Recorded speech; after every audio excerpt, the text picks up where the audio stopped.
পশ্চিমবঙ্গেও আগামী দিনে আপনাদের সরকার ইউনিফর্ম সিভিল কোড ইউসিসি আনবে। ভরসা রাখবেন, একটু সময় দেবেন। ল্যান্ড জিহাদ, লাভ জিহাদ আর বলপূর্বক ধর্ম পরিবর্তন করার বিরুদ্ধে কঠোর এবং কঠিন আইন এই সরকার আনবে। নতুন মুখ্যমন্ত্রী হয়েছেন, তিনার মেজরিটি আছে বিধানসভায়, তিনার যা বলার তিনি নিশ্চয়ই বিল আকারে, যেহেতু বললাম বিজনেস অ্যাডভাইজারি কমিটির অনুমোদন সাপেক্ষ সংসদ চলে, বিধায়কদের বিধানসভা চলে। আমিও সেই বিজনেস অ্যাডভাইজারি কমিটির বিরোধী সদস্য হিসাবে সেখানে স্থান পেয়েছি।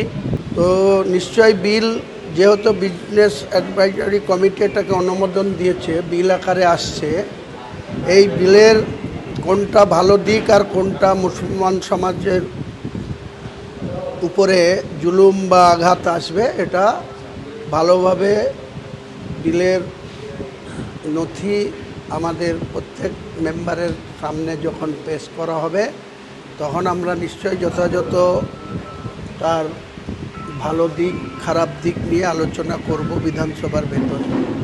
এবং একটা জিনিস আপনাদেরকে পরিষ্কার করে বলছি, যেটা গোয়াতে বা উত্তরাখণ্ডে বা আসামে এই বিল লাগু হয়েছে, কিন্তু মেজর কোনো বড় স্টেটে এটা এখনও লাগু হয়নি। যদি বড় রাজ্যে লাগু করার চেষ্টা এই প্রথম নতুন বিজেপি সরকার পশ্চিমবাংলায় নিয়ে আসছে।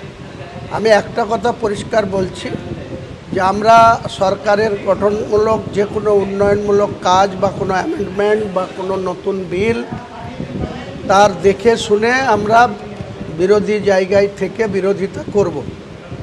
কিন্তু কেউ যদি মনে করে থাকে যে এখনও ভারতবর্ষের পার্লামেন্টে কিন্তু ধর্মনিরপেক্ষ রাষ্ট্র হিসাবে গোটা পৃথিবী জানে ভারতবর্ষকে, কেউ যদি ব্যাকডোর দিয়ে ভারতবর্ষের সংবিধানকে অমান্য করে বা ভারতবর্ষের সংবিধানকে বুড়ো আঙুল দেখিয়ে যদি কেউ হিন্দুস্তান করার দিকে লক্ষ্যে যায়, তাহলে শুধু বাংলা নয়, বাংলা প্রায় 4 কোটি মুসলমান আছে, এছাড়াও গোটা ভারতবর্ষে প্রায় 40 কোটি মুসলমান বসবাস করে।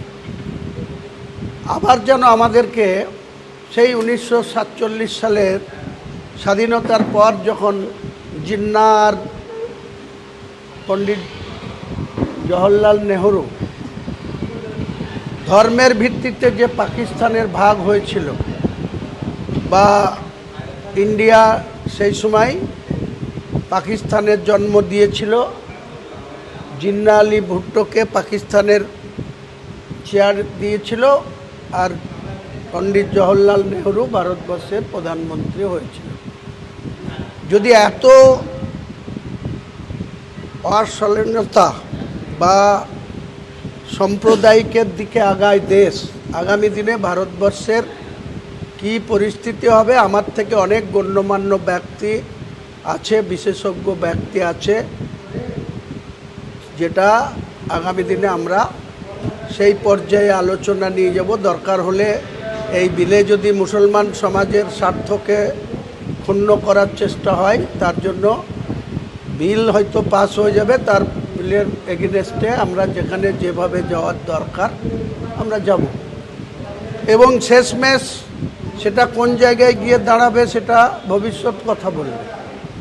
কিন্তু একটা কথা পরিষ্কার, যতক্ষণ আমাদের জীবন আছে, আমরা বেঁচে আছি, আমরা ইন্ডিয়ার যে সংবিধান, ভারতবর্ষের যে সংবিধান, সেই সংবিধানকে আমরা সম্মান করি, সংবিধানকে আমরা মান্যতা দিই।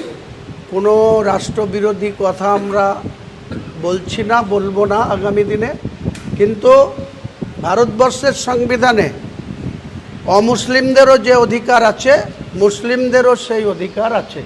সেই অধিকারকে খর্ব করার চেষ্টা হলে কোনো মুসলিম চুপচাপ বসে থাকবে না, রাস্তায় নেমে যেমন আন্দোলন হবে, জুডিশিয়ালের সর্বোচ্চ জায়গাতেও সেটা চ্যালেঞ্জের জায়গায় আমরা যাব, কারণ আমরা কোনো অন্যায় করতে চাই না। আমরা আবার একটা মুসলিম রাষ্ট্র হোক সেটাও কোনো মতেই চাই না।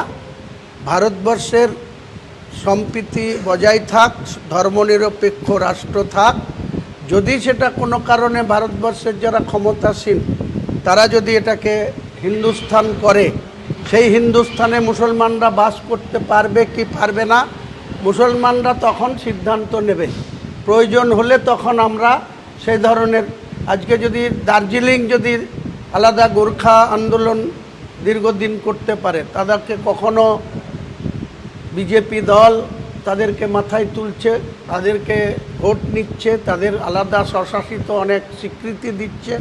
তো আমাদের যদি সেই ধরনের পরিস্থিতি তৈরি হয়, তখন মুসলমান সমাজগতভাবে তাদের উপরে কোনো আঘাত আসলে আমরা যে চুপ থাকব না, আমরা যে সেটা মেনে নেব না, সেটা একদম পরিষ্কার। তাতে আমাদের জীবনের বিনিময়ে হলেও আমাদের জাতির সত্তাকে কেউ ক্ষুণ্ণ করতে পারবে না। ভারতবর্ষের সাংবিধানিক অধিকার, অমুসলিমদেরও যে অধিকার, মুসলিমদেরও সেই অধিকার।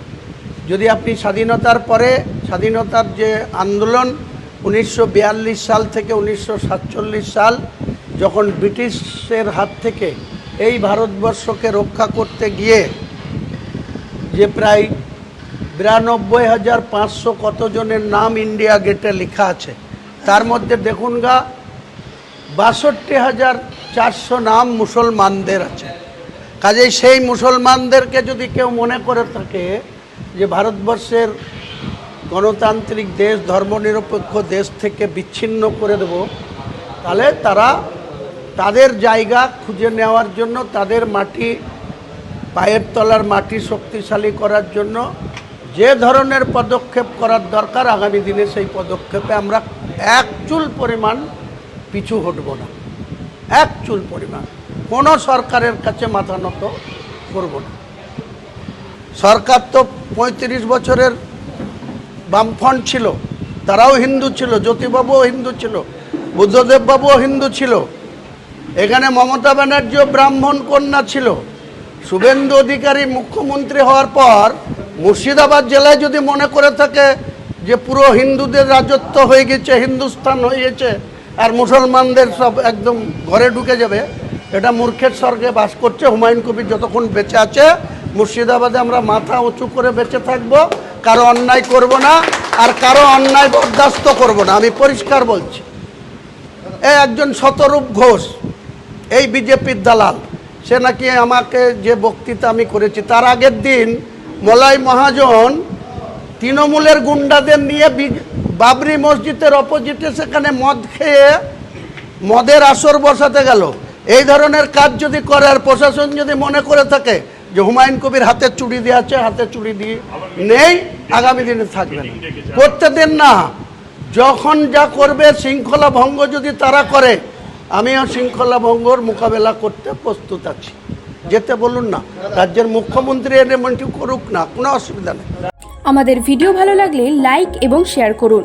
কমেন্ট সেকশনে গিয়ে জানান আপনাদের মতামত। আরও ভিডিও পেতে আমাদের চ্যানেল সাবস্ক্রাইব করুন এবং প্রতি মুহূর্তে খবরের আপডেট পেতে প্রেস করুন বেল আইকন।